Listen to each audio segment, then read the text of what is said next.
Boa tarde, Deus abençoe você, Deus abençoe sua casa e toda a sua família. Que alegria, minha gente, que alegria quando chega esse momento. Senhor, dá uma alegria tão grande no meu coração, porque nós estamos entrando na sua casa, sendo acolhidos por você. É uma alegria enorme. Que bom que você está com a TV Aparecida, que bom que você está nesse sábado à tarde aí, com a sua família reunida em casa, porque você tem um propósito, e é esse o propósito do nosso programa. Queremos cuidar de você, queremos cuidar da sua família, queremos cuidar da saúde da sua família. Por isso que existe o programa Saúde e Fé. Então nós estamos chegando com esse propósito e seja muito bem-vindo. E lembrando também que você, minha gente, pode e deve participar. Olha só o barulhinho, olha o nosso WhatsApp chegando, nosso WhatsApp 1231041212 para você ligar, para você interagir, colocar o seu pedido de oração. Só não esqueça de colocar o hashtag Eu na TV, sabe por quê? Porque aí a sua participação, a sua pergunta, o seu pedido de oração chega neste programa. E também outra ferramenta, outro canal de interatividade, vale a pena, siga a gente lá, divulgue bastante, que é o nosso Instagram, gente. Hoje a gente sabe que é uma grande ferramenta, uma potente ferramenta, programa Saúde e Fé. Lá a gente posta as fotos dos bastidores, a gente coloca enquete, interatividade para você participar. É uma maneira de que a gente encontre de estarmos cada vez mais próximos de você. Mas vamos trabalhar, minha gente, vamos trabalhar. Minha gente, não importa a sua idade, existem vários métodos que você pode praticar para deixar seu cérebro mais saudável, prolongando a qualidade de vida e rapidez de raciocínio. São hábitos simples que você pode adaptar na sua rotina com facilidade. A gente aqui já falou de fígado, rim, estômago, tudo isso é muito importante. A gente fala sempre porque a gente quer trazer informações para você. Mas a gente vai falar de um órgão, né, gente? Um órgão que comanda tudo, gente. Se você está me vendo, se você está olhando, escutando, entendendo, tudo isso é comandado por esse super órgão chamado cérebro. E quem conversa hoje com a gente é o nosso queridíssimo médico neurocirurgião, o doutor Guilherme Prado, que a gente quer convidar para entrar aqui na salinha da saúde. Doutor Guilherme, boa tarde, bem-vindo, meu amigo. Prazer, né? pela novo convite de estar aqui com vocês. É uma alegria muito grande, todos doutor. vocês que estão hoje aqui com a gente. Doutor, falar do cérebro não é fácil, né? Não é muito, não. Mas a gente faz por onde para poder falar sobre isso. Vamos sentar, doutor, por favor. O doutor Guilherme já está aqui. E como é que está a família, doutor? Graças a Deus, Frei. O senhor prometeu que ia trazer na vez passada as fotos da família. Trouxe? Trouxe. Todas então as meninas aí, a Maria da Graça, a Maria da Glória, em homenagem a, lógico, Nossa Senhora, né? A graça que a gente conseguiu depois de algum tempo tentando engravidar, conseguimos dois tesouros. Deus, né? E o Henrique também. O Henrique, né? que é o protetor que tem que ter, né, Frei? Como né? Nossa Senhora de Fátima tem que ter um protetor das meninas. E daqui um pouquinho a gente vai mostrar as fotos. Que família linda, gente, que família linda. Mas o assunto hoje é cérebro. Quando a gente fala do cérebro, doutora, a gente está falando desse órgão potente. Quanto que mede o cérebro? Quanto que pesa um cérebro? Vamos entender, assim, ou seja, essa caixinha que está aqui, essa massa cinzenta que a gente tem ali. Primeiro, porque cinzenta, quanto pesa, quanto mede aí um cérebro, doutor? Isso é muito interessante, porque se a gente for partir para peso, né, o peso corporal hoje em torno de 80, 75 quilos, o tecido nervoso, né, que é cérebro e medula, junto com os nervos, vai pesar em torno de 1,5 kg, 1,7 kg. Gramas, né? 1,7 kg. Ele vai receber em torno de 25 até 1/3 do volume que o coração bombeia destinado para a função cerebral. Então isso bem como... 1/3? 1/3 de todo o bombeamento cardíaco é exclusivamente para um órgão que pesa 1,8 kg. Então é muito importante, é o comando de tudo. Existem muitas funções que são comandadas pelo sistema nervoso autônomo, pelo sistema nervoso no nível das células, no nível da ultraestrutura da substância branca, substância cinzenta, que se divide na organização do nosso tecido cerebral e que é para onde a gente tem todos os processos envolvidos, tanto de doenças, tanto quanto de preservação pela saúde do cérebro. É verdade, doutor Guilherme, que a gente ouve, assim, é mito ou é verdade? Assim, a gente só usa 10% da capacidade do nosso cérebro. É verdade isso, doutor? Isso é fato, uma vez que a gente tem vários exemplos na natureza de outros animais, por exemplo, os golfinhos, que têm tecido cerebral muito maior e com muito mais áreas cerebrais ativas, em que a própria comunicação é bem diferente do que a nossa. Então, como que um golfinho se comunica na água? Sons radar, né, a questão do movimento do som que eles emitem, consegue receber isso dentro do tecido cerebral. Então, cada uma das espécies tem as suas particularidades. A nossa é de ter evoluído muito o tecido cerebral. Se você abrir o tecido cerebral, se você fosse possível abrir todo ele, ele cobriria um campo de futebol. Então, por que a gente não tem uma cabeça tão grande? Porque ele dobra sobre ele mesmo.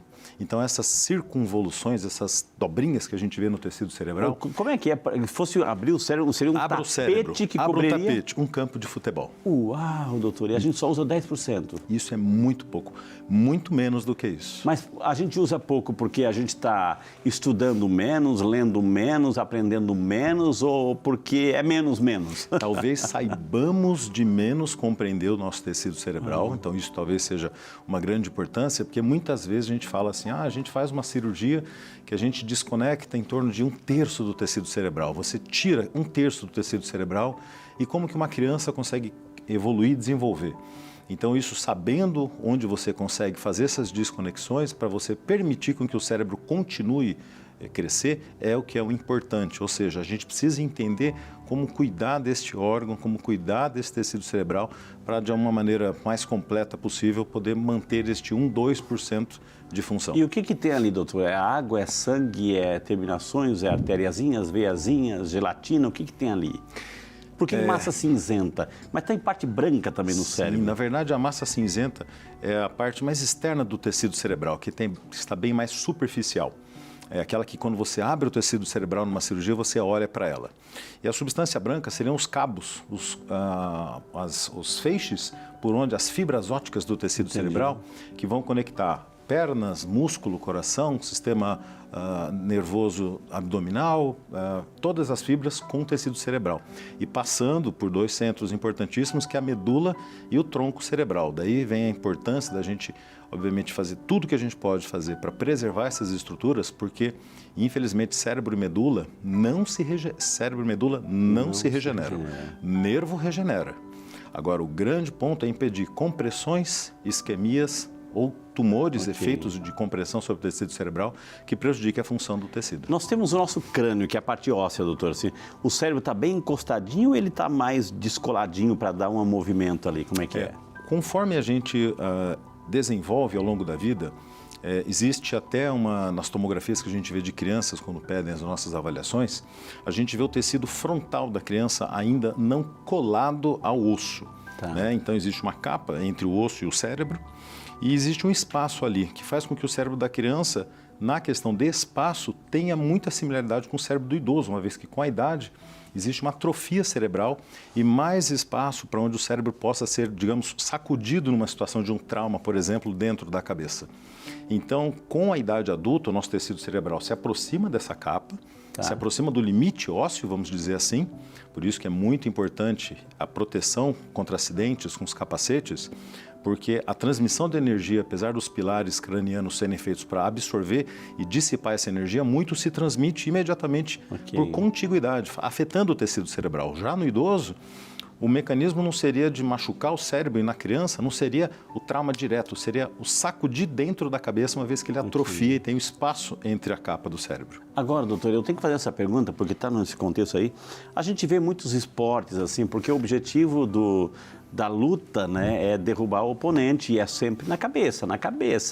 Ou seja, essa quantidade volumosa de pancadaria, isso com o tempo também vai trazer consequência? Existem filmes disso, já existe inclusive um protocolo de segurança dentro até dos próprios torneios de luta, de observação rigorosa dos pacientes após o evento, mas basicamente o nocaute, o que é o nocaute? A gente diz que é o soco bem dado no queixo. O que é o soco bem dado no queixo? Acabei de falar dos pilares cranianos, que há a dissipação da energia do crânio para o resto do corpo, principalmente a estrutura da face. Então, existem alguns pontos específicos na face que um golpe bem dado, seja no queixo, seja atrás da orelha, nas têmporas, você transmite essa energia para a cabeça e você causa um deslocamento do cérebro nos 3 eixos, como se ele fosse um encapotamento. O nome disso é concussão. Não é uma concussão, não é uma lesão definitiva, como a lesão axonal difusa, que é um dos mecanismos de trauma, por exemplo, um acidente grave de crânio, que vai de graus leve, moderado a graves, até com sequelas permanentes, mas você tem transitoriamente este período de desconexão ou de interrupção da transmissão normal do tecido cerebral, que é quando você tem o nocaute. Okay. Então, toda essa proteção que a gente tem do corpo, infelizmente, em longo prazo, esses atletas, infelizmente, já têm documentado lesão no nível celular, no nível profundo das áreas, tanto de comportamento quanto de pensamento abstrato. Existe, inclusive, a demência do pugilista, que é uma demência associada com lesões de repetição, seja nos treinos, seja durante as atividades. Então, é uma situação bem delicada para quem lida com o cérebro. Agora, o doutor, o senhor falou que 1/3 do sangue vai para o cérebro, que é aquelas veiazinhas, arterinhas fininhas, etc., que vão para lá, né? Agora, se no sangue tem, a pessoa é diabética, se no sangue a pessoa tem algum vírus, esse diabetes vai para o cérebro, esse vírus vai para o cérebro também, como é que é? Sim. Isso leva a gente a entender, por exemplo, como o AVC é uma doença tão prevalente na população, né? Para cada grupo de 100 mil habitantes, você tem por ano em torno de 250 até 350 pacientes com AVC por ano para cada grupo de 100 mil habitantes. Tá. Então, isso é muita gente. E o que leva isso a acontecer? Infelizmente, o não cuidar do cérebro, isso quer dizer não cuidar eventualmente da sua pressão, não cuidar eventualmente do seu colesterol, não cuidar eventualmente do diabetes, ser sedentário e o bendito cigarro. Por quê? Porque isso faz com que haja alterações inflamatórias nas paredes dos vasos, ou seja, que geram alterações que podem liberar pequenos fragmentos para o cérebro e, em longo prazo, formar pequenos pontinhos na cabeça, que a gente chama de microangiopatia, diretamente associada pela pressão alta, diabetes e colesterol, porque esse sangue vai para a cabeça e lá é sede final, ou seja, o sangue que vai para aquela região, se tiver alguma interrupção, não vai mais. E isso por conta do açúcar, da pressão alta, um alto pico de pressão, manter níveis acima de 18, 19, faz com que haja essas lesões na parede. E aí o bicho pega. E olha, gente, o doutor falou assim que se você abrir o cérebro, cobre um estádio de futebol, imagina quanto que não precisa dessa passagem livre, doutor, assim. Sim. Agora, o que vai impedindo isso? Vamos colocar assim, o que a gente não está ajudando o nosso cérebro? Doenças que podem acometer aí ao longo da vida? Principalmente a doença, o AVC, é uma das mais prevalentes, né? Existem os próprios tumores cerebrais que podem competir roubando o sangue da área normal do cérebro para o tumor, ou seja, há uma competição. Isso por muitas vezes faz com que o cérebro sofra e aí o paciente vai acabar tendo uma perda de força em um lado do corpo, eventualmente uma crise convulsiva, eventualmente uma demência progressiva, principalmente se forem tumores acima da região do teto do nariz, pegando a região basal do lobo frontal, que é a área do comportamento. Então, muitas vezes o paciente começa a ficar alterado por conta disso e tem um tumor lá. Eu operei uma paciente em São Paulo, que nessa onda de Covid, né, perdeu o olfato com dor de cabeça, é Covid, vai para casa, isolamento. Só que ela abriu depois uma crise convulsiva. Aí foram ver, ela tinha um tumor em cima do nervo do olfato, sobre a área da cabeça que dá essa percepção.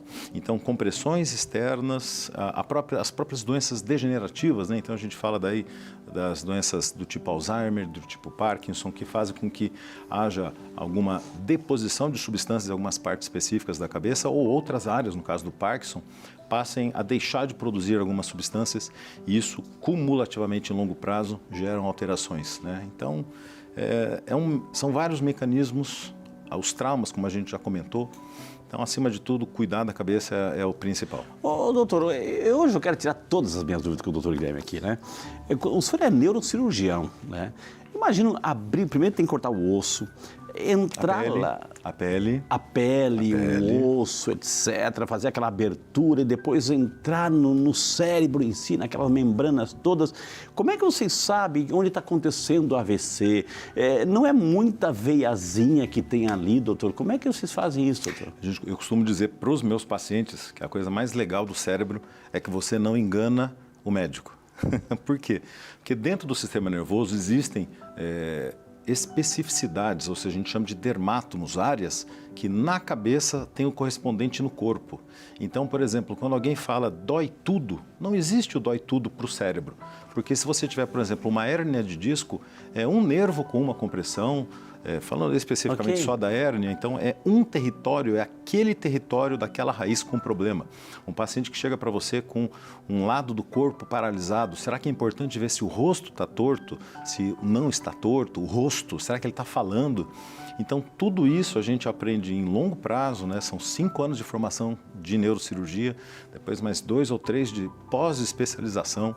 Eu fiz 4 depois, quando então... tem um AVC, você identifica isso. Hemorrágico, vocês vão lá direto, doutor? Sim. Aí o importante é você não só topografar, como a gente diz, mas utilizar os melhores métodos diagnósticos para confirmar e definir se existe algo que possa ser feito em tempo hábil para salvar aquele tecido cerebral, né? Então, a gente tem um período em que a gente consegue salvar o cérebro, por exemplo, numa interrupção abrupta de sangue, que hoje não é mais o tal do 4 horas e meia para fazer aquele remédio para o AVC, a gente já tem uma evolução muito grande em relação ao tratamento disso, indo até mais do que 12 horas para alguns casos, para salvar o tecido cerebral e fazer com que aquele paciente tenha pelo menos uma independência funcional, ainda que com uma mobilidade. O cérebro humano cuidando do cérebro, olha que maravilha, né? Uma tecnologia.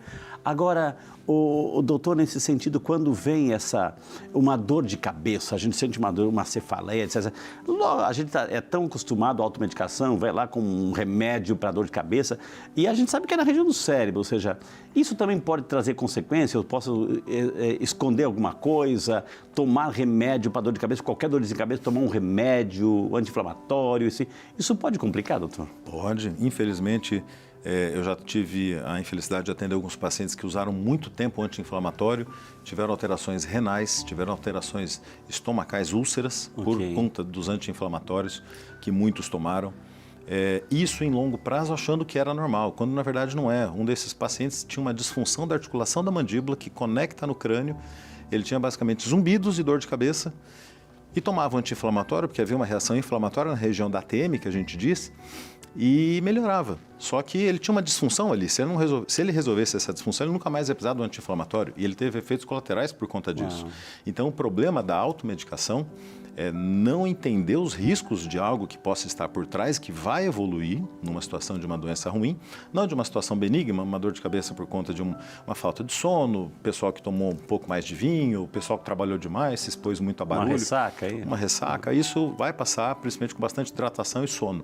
Agora, dor diferente do habitual, algum sintoma associado com a dor de cabeça, então paralisia de força em um dos lados do corpo, a gente sempre diz que um dos pavores do neurocirurgião no pronto-socorro é o paciente com dor de cabeça e vesgo. O paciente que está vesgo, ele fala para você, meu olho está torto. Isso é um pavor, é uma emergência médica que precisa de um diagnóstico ser afastado, que o principal pode ser o aneurisma cerebral. Então, é muito importante se atentar ao que mais está diferente. Ao que é trivial sempre não me preocupa muito, desde que você faça investigação. Agora, o que está diferente, pare e vai atrás. O principal elemento que compõe o cérebro são os neurônios, doutor. Ou seja, qual é a principal função deles, ou as principais aí? Na verdade, você tem todas as funcionalidades do sentido. Fala, visão, audição. As conexões com os sistemas límbicos profundos, quer dizer, o como você entende a vida, o como você entende as emoções, né? Então a gente costuma dizer que a gente tem 2 medos quando a gente nasce. A gente tem medo de cair, que é um reflexo na criança, inclusive, e a gente tem medo de sons altos, potencialmente perigosos, por exemplo, um rugido. Todos os outros medos são aprendidos ao longo da vida. Então, isso por quê? Porque todas essas áreas diferentes, elas começam a fazer conexões e se interrelacionarem. Então, isso é o que faz com que a gente evolua sentidos, propriedades de comportamento, propriedades intelectuais, né? Então, às vezes, eu falo muito para jovens que às vezes vão no meu consultório perguntar, poxa, mas eu não aprendo, qual é o meu problema de não aprender? Treinamento. Você tem que treinar. Você tem que usar o seu cérebro. Aí que vem aquela porcentagem, 10% lá. Exato. O que é usar o cérebro? Você nasce com um número fixo de neurônios ao longo da vida. Na verdade, eles vão morrendo, né? Você vai perdendo esses neurônios. Mas o cérebro, o senhor falou que não regenera, doutor. O que está acontecendo então? Você aumenta conexões. Conexões você faz ao longo da vida. Então, com o treinamento, com a dedicação, com a repetição, você aumenta essa quantidade de conexões com o tecido cerebral e aí vem o intelecto, aí vem a inteligência. Então isso é treinamento, só que se você, por exemplo, não se alimentar bem, não tiver uma atividade física, cuidando do seu corpo, não dormir bem, isso nunca vai acontecer. Agora, essas conexões, o nome técnico, como eu ali aprendi, é sinapse, tá, gente? Sinapse. Agora, existem técnicas para memorizar melhor, para ativar? Existe exercício cerebral? Existe, é fundamental. Hoje, cada vez mais, é assustador, Frei, como entram pessoas no meu consultório falando, doutor, eu tenho problema de esquecimento. E pessoas todas abaixo de 40 anos. É o que eu mais tenho de paciente hoje no meu consultório. Uau. E que vão lá preocupados para saber se foi pós-Covid, se foi porque eu tive um trauma de cabeça, se foi porque eu briguei com o marido e falei alto. Então tem todos os jeitos, porque o esquecimento está muito comum nos jovens e todos os pontos de comum associação. Falta de sono e ansiedade. Mas, ok, depois a gente vai ter outra surpresa aqui no programa. A gente tem tudo pronto na palma da mão. A gente não precisa mais nada. Pensar, pesquisar, tá só lá, olhar, clicar, etc. A gente está ficando bom no clique. Isso está atrofiando o nosso cérebro, doutor? É um recurso fantástico. O acesso à informação na palma da mão, você tem acesso às maiores bibliotecas, aos maiores pensamentos, filósofos do mundo.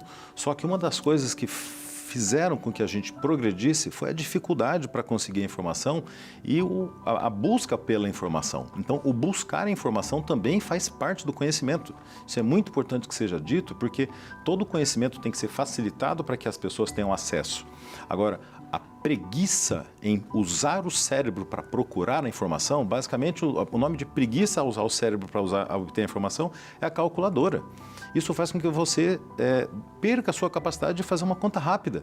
Imagine isso em todas as outras situações. A professora pediu uma pesquisa sobre um ponto na escola, quer dizer, vamos atrás disso de uma maneira rápida, perfeita no computador, mas vamos juntar essas informações e usar elas na cabeça para ver o que é importante, para aprender.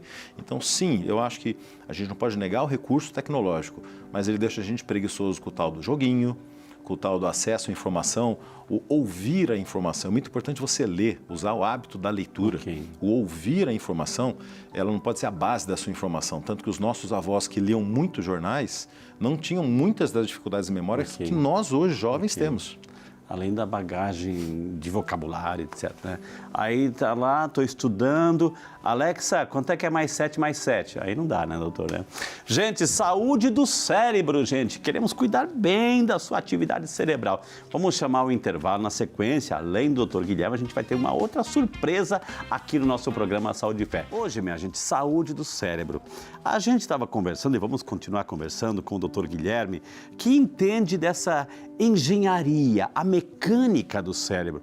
A mecânica do cérebro. Mas o cérebro também, uma vez que a engenharia está funcionando, ele precisa se conectar, ele precisa interagir. Por isso que trouxemos também hoje no programa o doutor Diogo Abrantes Andrade, que é o nosso médico psiquiatra. Doutor, boa tarde, bem-vindo. Obrigado. Satisfação em recebê-lo aqui. Satisfação gente, aqui. Um neurologista e um psiquiatra. Quer mais assim, profissionais gabaritados para a gente entender como funciona e cuidar do nosso cérebro? Está aqui hoje, viu? Doutor, bem-vindo, doutor. Obrigado. O senhor estava acompanhando a aula, belíssima aula que o doutor Guilherme, né?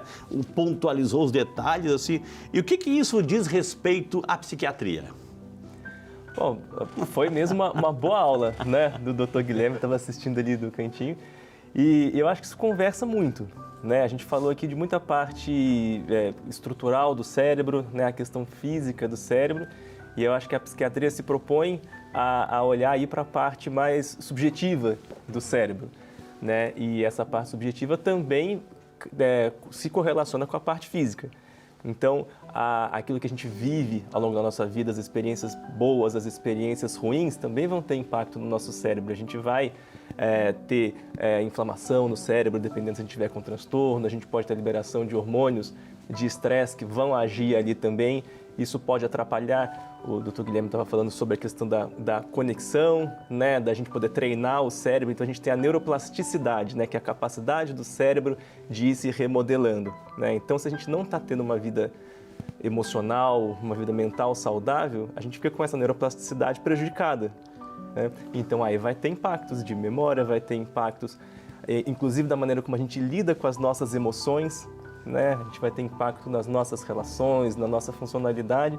Então, conversa muito, né, Guilherme? Então, a engenharia do cérebro, ele explicou muito bem como é que está lá dentro, as peças dessa engrenagem, o mecanismo está ali certinho.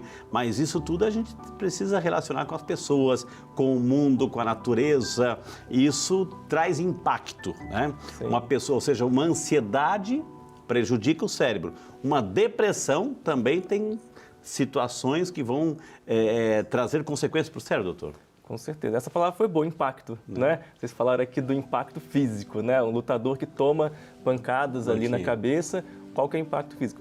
A gente sofre muitos impactos na nossa vida que não são físicos, né? Exato. Que são nas nossas relações, no nosso dia a dia, são perdas que a gente tem, são dificuldades que a gente tem que lidar com elas no cotidiano. Isso tudo também impacta de uma outra forma a nossa mente. E quando isso vai indo para um lado patológico, para um lado de um adoecimento, então quando a gente está com um quadro depressivo, com um quadro ansioso, outros transtornos, bipolar, esquizofrenia, que a gente vai lidar também. Mas acho que o mais comum, né, o que a gente vivencia mais, depressão, ansiedade, isso aí vai trazer todas essas consequências negativas para o cérebro, que são essa inflamação, que é esse prejuízo da neuroplasticidade, que é aquela exposição do cérebro, né, a percepção de que tem alguma coisa de muito errado. Isso pode ir machucando aos pouquinhos também o cérebro, e se a gente não trata, se a gente não cuida disso, a gente pode ter prejuízo cognitivo, pode ter prejuízo de memória no futuro, a gente pode ter mais chance de ter outros transtornos mais para frente. Então, eu quero dizer que eu posso, doutor Guilherme, ter um cérebro perfeito, a engrenagem funcionando perfeitamente e ter problemas, assim, emocionais, depressão, outras realidades, apesar do cérebro estar em perfeita ordem, perfeito equilíbrio de funcionamento? Sim, existe uma definição. O que é saúde? Qual a definição de saúde que você aprende na faculdade? Saúde não é ausência de doença, é um conjunto de bem-estares físicos, emocionais, afetivos, intelectuais, que no conjunto se somam para a saúde, para o bem-estar. Então isso é importante a gente entender que o conceito de saúde tem, por definição, o conceito de saúde psicológica, saúde emocional. Então, sim, se você não tem a saúde emocional, a saúde psicológica, você não está com saúde, apesar de ter um cérebro 100% normal. E quando que eu tenho que buscar um psiquiatra ou um neurologista? Eu estou com dor de cabeça, eu estou com um problema de uma saúde, um trauma, uma perda que eu recebi. Quando buscar quem aí? Essa é a pergunta do milhão, mas acho que como o Dr. Diogo deve falar sobre a experiência do lado dele, eu acho que pensando no bem-estar do paciente, você tem que lançar mão de todos os recursos, esgotar todas as possibilidades de problemas, para que aquilo seja descartado, aquilo que não seja uma doença identificada, para que aí a gente fale psiquiatra, psicólogo, terapeutas, fisioterapeutas, educador físico, tantas modalidades que a gente fala, às vezes, não é só o psiquiatra, não é só o psicólogo, são muito mais pessoas, a família, a religião. Então, é importante procurar tudo e entender onde está o ponto que está caindo. Eu acho que essa é a hora que a gente melhor beneficia o nosso paciente. Eu acho que talvez seja um pouco da sua ideia. Sim, com certeza. E até diria que se eu vou procurar o psiquiatra, o neurologista seria o segundo ponto, né? O anterior, que é o mais importante, é procurar ajuda. Procurar ajuda, Sim. Perfeito. Porque estamos aqui, né, falando com um monte de gente, então é sempre bom aproveitar o espaço para falar sobre a questão do estigma, né, que a gente tem tanto na saúde mental, que é o quê? É a ideia de que se eu tenho um sofrimento mental, se eu tenho um transtorno mental, eu sou uma pessoa que vou ficar marcada por aquilo, que eu vou ser vista pior pelas outras, né? Aquilo pode trazer prejuízo, vão olhar para mim, aquele ali é o cara que vai no psiquiatra, né? Aquele ali é o cara que... Então, assim, a gente poder saber que é muito comum hoje em dia depressão, infelizmente, né? Depressão, ansiedade, outros transtornos, que a gente tem, né?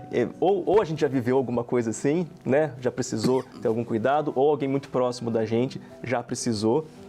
Então, saber que buscar ajuda não significa que você é fraco, não significa que você não está conseguindo tomar conta da sua vida. Muito pelo contrário, significa que você está conseguindo olhar para você, perceber que tem alguma coisa de errado e você está indo atrás, né, de fazer alguma coisa com aquilo. E aí o que vai ser feito, né, se chegar no psiquiatra, um bom psiquiatra vai avaliar aquela pessoa e pode até entender e falar assim, olha, eu estou achando que tem alguma coisa aqui, tá esquisita, essa sua depressão. Eu acho que era melhor a gente falar com o Dr. Guilherme lá para a gente ver se não tem uma questão neurológica. É isso que eu acho que o conceito foi maravilhoso, essa conexão, essa sinapse que vocês fizeram aqui.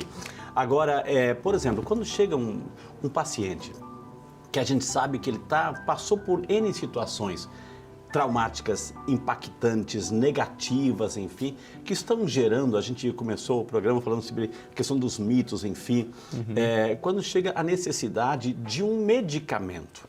O psiquiatra, ele prescreve, é o médico que prescreve o medicamento.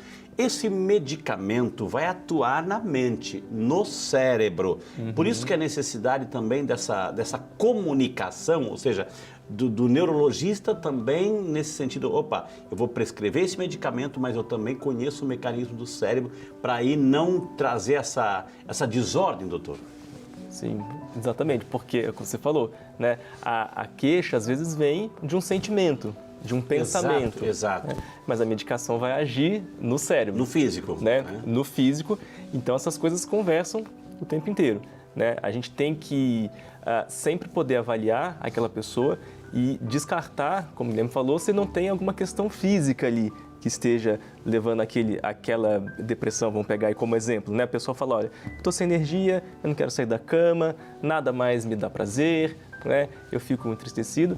Ok, isso pode ser uma depressão, é uma síndrome depressiva, né? Um conjunto de sinais e sintomas ali que parecem depressão. Mas isso pode ser, por exemplo, uma pessoa que tem hipotireoidismo. Okay. Pode ser uma pessoa que está anêmica, está sem energia. Isso pode ser uma questão, né, neurológica que esteja ali também. Então, a gente sempre poder olhar para a pessoa como um todo, né? Entender bem tanto aquela queixa que a pessoa traz, entender a história daquela pessoa, entender de onde que vem, para onde vai aquela pessoa, né? E não pensar só assim, vou tratar a depressão, a doença ou transtorno. Não, eu estou tratando o Diogo, estou tratando, né, sei lá, qualquer pessoa que você tiver. Mas então, você entender esse caminho que a pessoa faz, né? E aí a medicação entra ali. Bom, então eu acho que tem um outro recurso que pode te ajudar nesse momento. Tem um desbalanço ali, né? Um desequilíbrio dentro do cérebro que está fazendo continuar esse sofrimento e esses sintomas que você está sentindo. E a medicação vai agir nisso, junto com uma série de outras medidas, né? Já falou algumas coisas aqui de sono, né? Algumas coisas de hábitos, outras coisas que a gente conversa também para poder melhorar. Eu fico imaginando, doutor Diogo, doutor Guilherme, porque o psiquiatra, né, ele é um dos profissionais que aqui estão, a gente agradece a Deus, mas, ou seja, quando vocês prescrevem no psiquiatra aquilo que a gente popularmente chama tarja preta, né, que a gente sabe que é um medicamento controlado, exclusivo para aquela situação. Por isso que é muito importante o cuidado com a automedicação, né, justamente porque se pode afetar a estrutura do cérebro e um remédio, ou seja, um abuso de um remédio, etc., pode também afetar a estrutura totalmente do mecanismo que estava praticamente bem, né, doutor? Né? Sim, com certeza. E o tarja preta, como, né, o Frei falou, é justamente a tarja preta, o que é? Né? É um símbolo que tem ali, né, daquela medicação para poder dizer que é uma medicação que tem um risco de causar dependência, né, e que tem um risco do uso abusivo daquela medicação de trazer outras consequências piores para a pessoa. Então, por isso que ela é controlada, não é qualquer um que vai poder comprar, você tem receita especial, todo esse cuidado.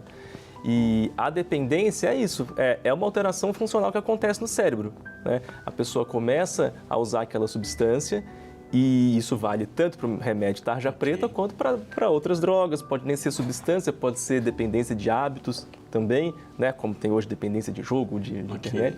Então a pessoa meio que acostuma a receber aquilo, né? Aquele estímulo, e aí você vai precisando cada vez mais daquele estímulo para ter a mesma sensação. Né? Então se hoje eu tomo se eu comecei a tomar sozinho um remédio tarja preta, e aí eu tomo nossa, consegui dormir hoje, que beleza. Só que eu não resolvi meu problema, não resolvi minha ansiedade, eu não resolvi minha questão de vida. E aí o cérebro vai adoecendo. E aí vai precisando de 2 comprimidos, depois de 3, 4, e aí chega uma hora que você não consegue ficar sem. Né? Então você vai, sem querer, né, adoecendo o seu cérebro na tentativa de se cuidar. Doutor, vai lesando? Você lesa, porque... perfeita colocação do Diogo. Muitas pessoas tratam as consequências, mas não olham para as causas. Okay. Então, o importante é, vou tomar um remedinho à noite para dormir. O remedinho à noite, que, né, a gente não pode falar do remedinho da noite, mas, enfim, ele dá dependência, tolerância e resistência. E não é só para aquele remédio, é para todos os outros. Então, o tarja preta tem que tomar muito cuidado, porque muitas vezes você toma ele e outros remédios e os outros perdem efeito. E tudo isso porque ele afeta a estrutura dopaminérgica do cérebro, que é o centro da recompensa, do bem-estar. Então, a gente vê vários pacientes que tentam tirar essas medicações sem tratar devidamente as causas do jeito indevido ou que, infelizmente, já caíram na situação da dependência e por essa sensação da recompensa dopaminérgica que, ao tomar o remédio, ele vai ter um benefício, ele vai ter a percepção de, nossa, estou bem, é que causa um grande problema na estrutura do cérebro. Okay. Agora, uma pessoa que tem, por exemplo, um quadro, que desenvolveu um quadro de epilepsia, convulsões, etc., trata-se de uma lesão no cérebro e aí vai ter essa necessidade de um acompanhamento psiquiátrico? Tem algumas doenças, algumas síndromes epiléticas que podem vir de acordo, principalmente algumas as regiões mais profundas do lobo temporal, vamos dizer assim. Algumas podem vir associadas com muitos transtornos emocionais, afetam o sistema límbico, que é a área das emoções, das inter-relações com as pessoas. Então, infelizmente, algumas síndromes epiléticas também estão associadas com as síndromes psiquiátricas. Isso é muito penoso para a família, isso é mais penoso ainda para alguns pacientes que têm, né, a gente chama de insight, a percepção das suas doenças, porém, eles acabam falando, poxa, eu sou o problema, eu não tenho como ficar bom, eu tenho que ficar indo em médicos todas as semanas, vários tipos de médicos. Infelizmente, é a situação que ele está. Então, se ele puder ir em vários médicos, eu acho que isso é fantástico para ele. Porque o problema é você ter que procurar os vários médicos e não ter estes profissionais ou não ter alguém que te auxilie a tratar a causa e as consequências do seu problema. Agora, para os dois, por que a falta de sono, falta de descanso, a insônia, isso prejudica tanto a atividade cerebral? Perfeito. Bom, o sono, ele é um momento precioso para o nosso cérebro, né? É aquele momento que o cérebro tanto descansa quanto ele faz aquela faxina ali, né, geral. Então, sabe, é o reset. É o reset, Chega depois de uma semana que você trabalhou, que você fez um monte de coisa, no final de semana você fala, bom, agora eu vou descansar, mas eu também vou ajeitar a casa aqui, eu vou fazer a compra que eu preciso para ter tudo ali em dia, né? Na hora que a gente dorme, o cérebro, ele faz isso, né? Então, tá descansando, mas ao mesmo tempo é a hora que está formando as memórias, né? A hora que a gente está elaborando aquilo que a gente passou ao longo do dia. Então, a gente tem uma mudança, e aí o Guilherme vai saber falar melhor, né? Na frequência, né? do cérebro, da transmissão neuronal que a gente vai ter naquele momento. E tudo isso é importante para que a gente possa recomeçar o outro dia em atividade, né? A gente não consegue fazer uma atividade física sem parar, né? O tempo inteiro. A atividade mental, mesma coisa, né? A gente também precisa dar uma descansada. E aí, se a gente fica sobrecarregando o cérebro sem dormir, e com excesso de estímulo e excesso igual vocês estavam falando aqui hoje, né, é um cérebro que vai se cansando, que vai se sobrecarregando e, consequentemente, vai adoecendo. Irrita, que não vai conseguindo acessar a informação. Eu dei uma aula algumas vezes para jovens no colegial que iam ser pré-vestibulares, né? Então, por quê? Porque eu durmo de menos para ficar estudando. Tá errado. Isso que você falou é fundamental, porque é no sono que você fixa o conhecimento e a memória. Agora, se você dorme pouco, você não vai fixar isso. Por quê? Porque o sono é dividido em fases, que você tem que entrar nessas fases para que em cada uma delas você acabe fixando as informações, retendo as informações no tecido cerebral. Então, vamos dizer que o paciente tenha a ansiedade. Ele vai não dormir porque ele acorda, abre o olho e começa a cabeça a pensar. Aí vai tomar muito café? Não, aí ele vai andar pela casa, ele vai fazer alguma coisa, quer dizer, acabou o sono Vai dele. pegar o celular. Vai pegar o celular, acabou o sono dele. Aí vamos piorar, o paciente não tem nenhuma ansiedade, mas de repente ele tem a apneia do sono. Então, a gente consegue se matar prendendo a respiração? Não, porque a gente tem uma área no cérebro extremamente sensível à mínima variação do acúmulo de gás carbônico no corpo. Okay. Só que quando você está dormindo, obviamente, se você para de respirar, tem gente que chega a ficar 1 minuto sem respirar. Então, qual que é o problema da apneia do sono que vai levar um prejuízo de memória no dia seguinte para o cérebro?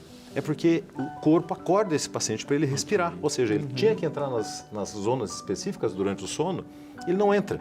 Ou seja, ele queixa de fadiga, prostração, incapacidade produtiva durante o trabalho, dores pelo corpo, né? Infelizmente, nos mecanismos da fibromialgia, uma doença tão terrível, tão emocionalmente falando, importante, interligada com a neuro e com a psiquiatria e reumatologia. Então, o sono é fundamental para a boa saúde nossa. Chegou uma pergunta para o WhatsApp aí para vocês dois, assim, vamos dar trabalho para esses gigantes aqui, viu?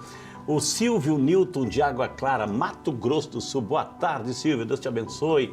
É verdade que o sono que desperdiçamos não pode ser compensado dormindo mais na noite seguinte?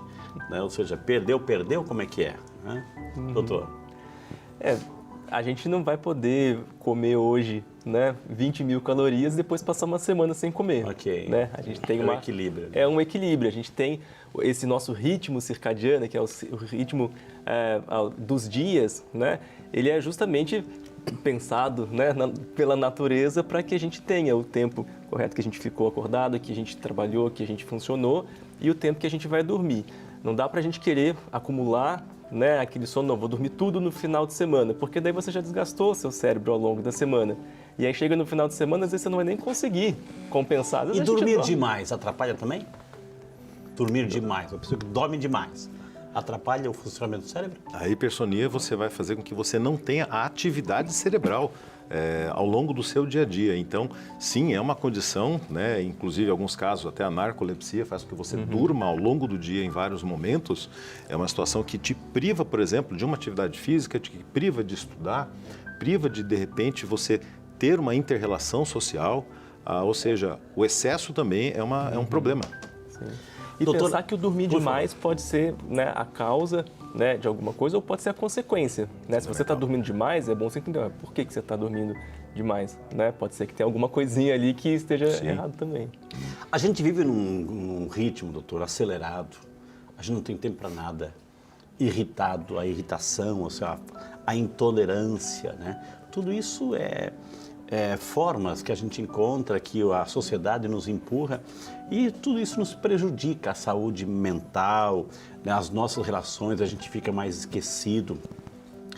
Tem como controlar tudo isso? Como é que a gente controla tudo isso para ter essa famosa saúde mental, para que o cérebro possa processar, né, como um bom computador, aí, sem vírus nenhum, para a gente trazer tudo isso?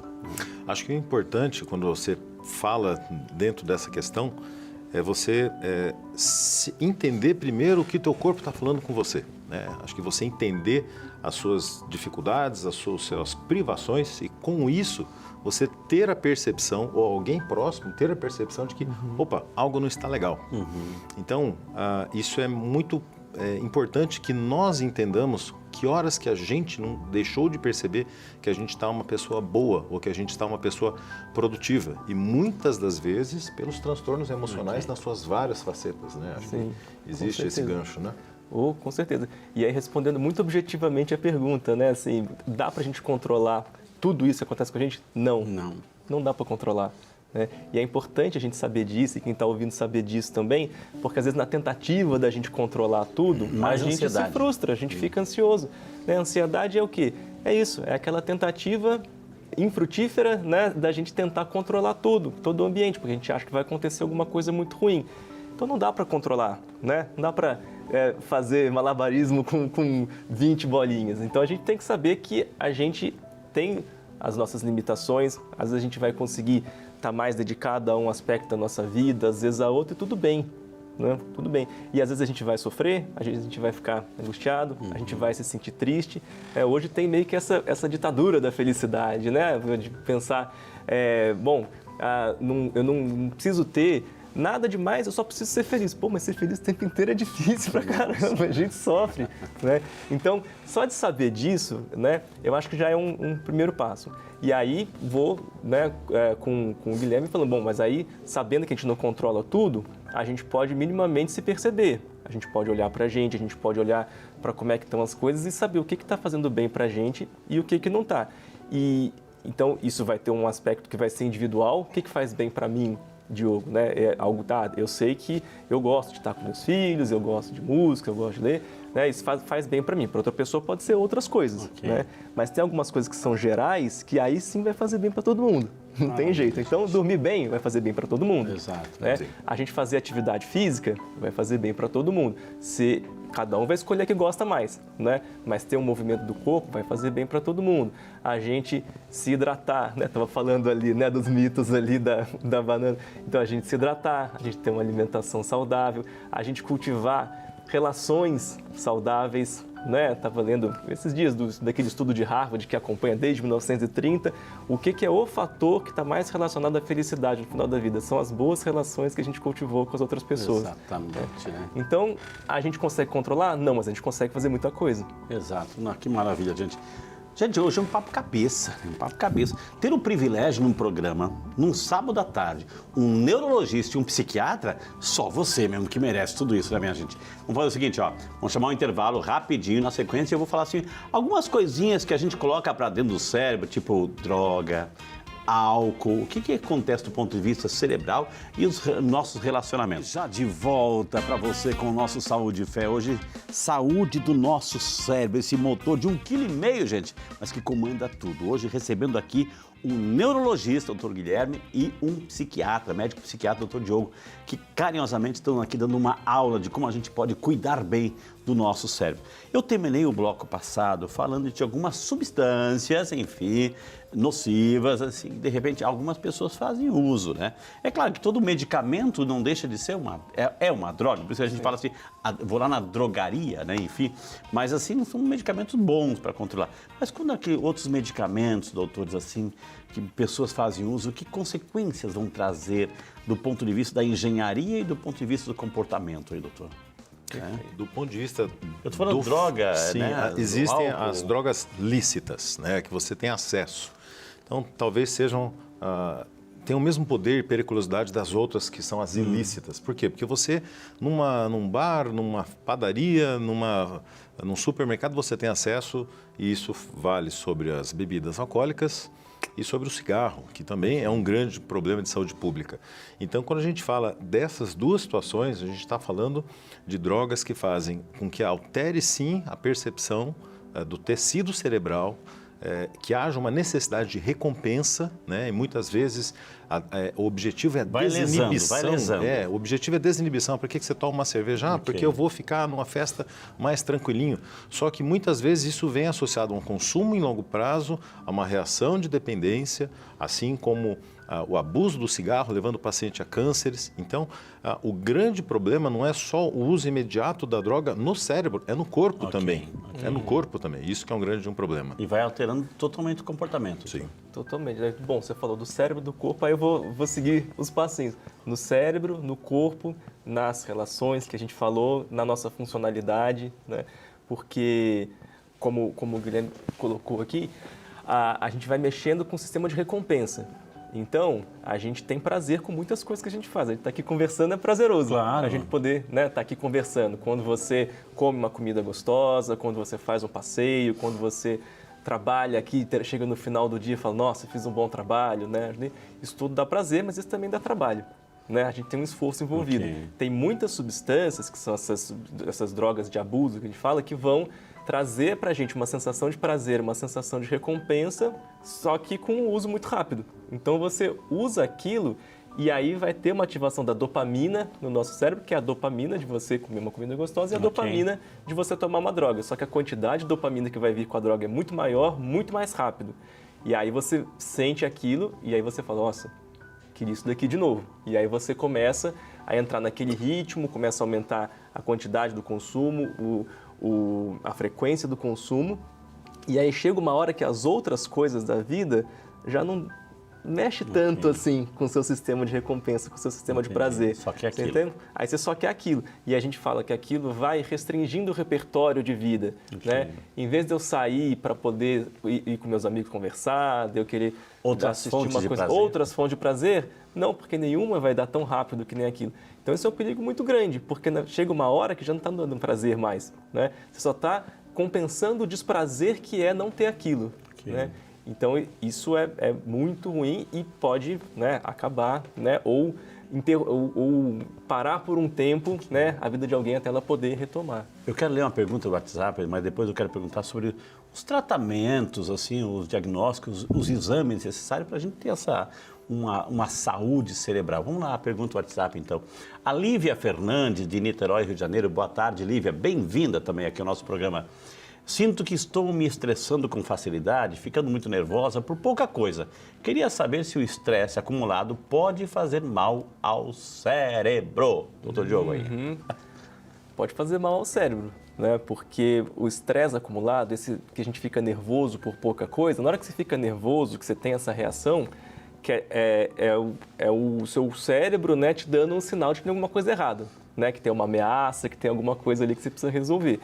E aí, nisso, você libera uma série de inflamações, de reações no seu corpo, de liberar cortisol, de reações inflamatórias. E aí, isso, com o tempo, pode sim ir lesionando o cérebro e pode aumentar a chance de você ter um quadro de ansiedade, de você ter um quadro convulsão de depressão. Convulsão também, um mega estresse, uma carga leva Em algumas áreas cerebrais, já com alguma tendência, sim, não via de regra. Mas isso é um grande problema, porque você também pode ter a associação da ansiedade, levando, por exemplo, a uma compulsão, levando, por exemplo, a buscar outras saídas, e aí entram as drogas listas e listas também. Então, o problema é entender que a ansiedade não é uma situação que você tem que ficar confortável. Ah, eu estou ansioso agora, e então deixa que está tudo em paz, né? E com a idade, infelizmente, piora muito essas questões. O cérebro também envelhece, né? Ou seja, o cérebro, além de envelhecer, não tem transplante de cérebro, não. Infelizmente ainda não existe. A gente tem que cuidar muito bem do que a gente tem, porque é só esse. É único. É único.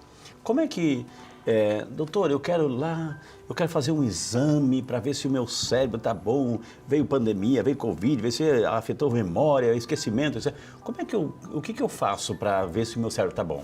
Esse mês no meu consultório foram 4 pacientes que perguntaram, doutor, infelizmente eu abusei de drogas e quero saber se meu cérebro está com algum problema. Basicamente fizeram essa pergunta no caso deles, porque usaram bebida alcoólica. Tá. Exato. Falei, bom, primeiro a gente tem que ver a outra estrutura do cérebro, se foi alterada, se foi atrofiada pelo consumo, algumas substâncias eram bem nocivas, o crack, por exemplo. Mas não só a forma, o importante é ver a forma, é ver a função e ver o comportamento. Então, a minha resposta para esse paciente foi, pois não, vamos tentar identificar alguma situação de risco à sua vida, que você aponte, lembra aquele papo do cérebro mostrar para a gente o que você tem, e se os exames mostrassem alguma coisa, a gente poderia ter algum tipo de preocupação. Agora, tendo um cérebro dentro da estrutura normal e o funcionamento com eletroencefalograma, não aquele de 15 minutinhos, o prolongado, para a gente ver a maior parte de atividade cerebral, se isso tudo estiver dentro da normalidade, poxa, perfeito. Mas será que o responsável pela psique do paciente, será que existe algum transtorno maior que não associado a alterações funcionais ou estruturais do cérebro existiu por conta disso? Aí a gente precisa da ajuda dele. Sim. Aí, doutor. Me ajuda. Ajuda a gente. Vamos lá, aí a gente vai conversar.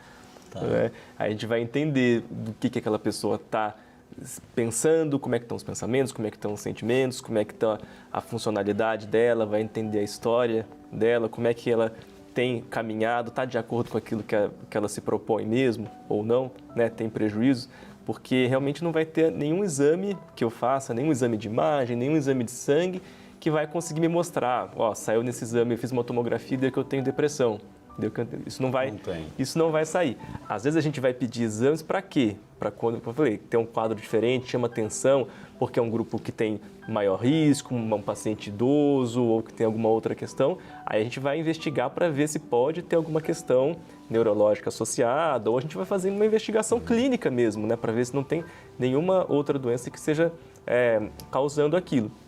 Mas até então, né, para a gente poder diagnosticar uma dependência química, uma depressão, uma esquizofrenia, ainda é a gente conversando, né, e juntando todos aqueles fatores da pessoa. E os exames vão mostrar se é aquela bainha de melina, para ver se não está desencapando aquele Descarta o problema estrutural. É isso que é a função dos exames complementares, é descartar que, por exemplo, uma droga, um câncer, um AVC não tenha causado uma lesão estrutural que, às vezes, vem para o paciente com uma alteração de comportamento. Então, sim, é isso que a gente identifica com isso que o doutor falou. E essas doenças como Alzheimer, Parkinson, tudo também tem essa origem cerebral, doutor. Sim. E esses exames específicos vão mostrar isso. Sim, até porque é parte do Parkinson avançado, assim como da demência, algumas alterações e transtornos psiquiátricos. Né? Eles vão vir em longo prazo desses transtornos. Então,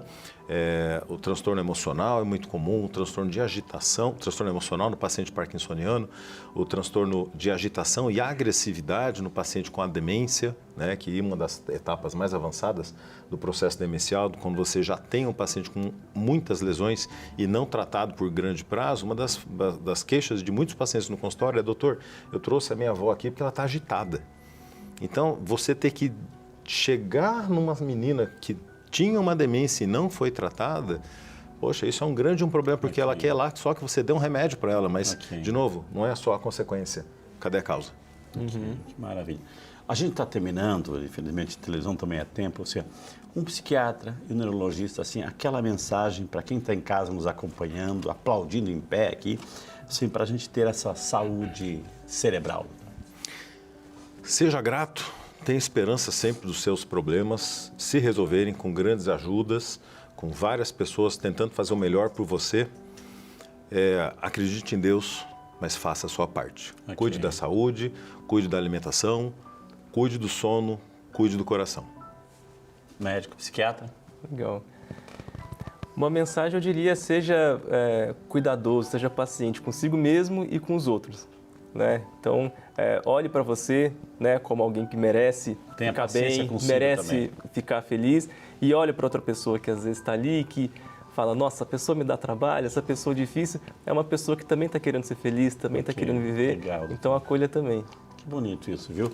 Gente, a próxima vez o doutor Diogo vai trazer fotografia do Antônio e do Francisco. Né? Pode deixar. Pode, combinado, né? Combinado. Porque eu pedi para o doutor Guilherme trazer a fotografia das Marias e do Henrique. Trouxe aí, doutor? Opa. Vamos mostrar um pouquinho aqui as fotografias? Aí, ó. Olha lá, essa é... a Maria da Glória. Maria da Glória. Olha o cabelão dela. Que linda, né? Linda, linda, linda. Essa? Maria da Graça. Maria da Graça. Maria da Graça, lindona. E lá cadê? O Ali, Henrique. O grande Henrique. E o segredo dos filhos serem bonitos, né? A mãe gata. Tá vendo? Tá Ali vendo? que tá o segredo da Giovana. Como é que é o nome dela? Giovana. Giovana, um beijo para você, Giovana, e parabéns pelos filhos lindos aí. E o Antônio e o Francisco tem que idade, Antônio? O Antônio tem 5 e o Francisco 3. 3. E a esposa? Caterine. Caterine. Então, parabéns assim. Obrigado. Gente, com essa alegria tivemos o prazer hoje de conversar com esses gigantes aí que vieram e entraram na nossa casa, em sua casa, para nos ajudar a entender como funciona o nosso cérebro, como é que a gente pode cuidar bem dele. Essa dimensão física, psiquiátrica e também emocional, espiritual, viu? Quero agradecer de coração, gente, deixar aqui as portas, o espaço, a salinha da saúde sempre aberta para vocês virem e nos ensinarem aí a como ter essa vida saudável, cuidando daquele motor que é o nosso cérebro, que faz todas as conexões, viu, doutor? Obrigado, doutor Guilherme. Muito obrigado, parabéns pelo programa, que é fantástico na questão do acesso à informação das pessoas e poxa, eu fico grato de poder ter compartilhado uma tarde com todos vocês e a sua grande presença aqui com a gente, de engrandecer, aquecer o coração. Viu? Obrigado de coração, viu, doutor? Doutor Diogo, obrigado, doutor Diogo, né? Obrigado vocês, obrigado pela aula de obrigado, neurologia. Diogo. Obrigado, grande Diogão. E pela possibilidade abençoe, de trazer doutor. coisas. A gente quer que as pessoas fiquem bem, fiquem saudáveis, né? E assim a gente consegue atingir muito mais do que no 1 a 1, né? Enquanto vocês estavam aqui falando, todos os contatos foram aparecendo na tela. E ó, a gente sempre diz, dá um print aí para você entrar em contato com esses gigantes aqui. A gente indica, viu, gente?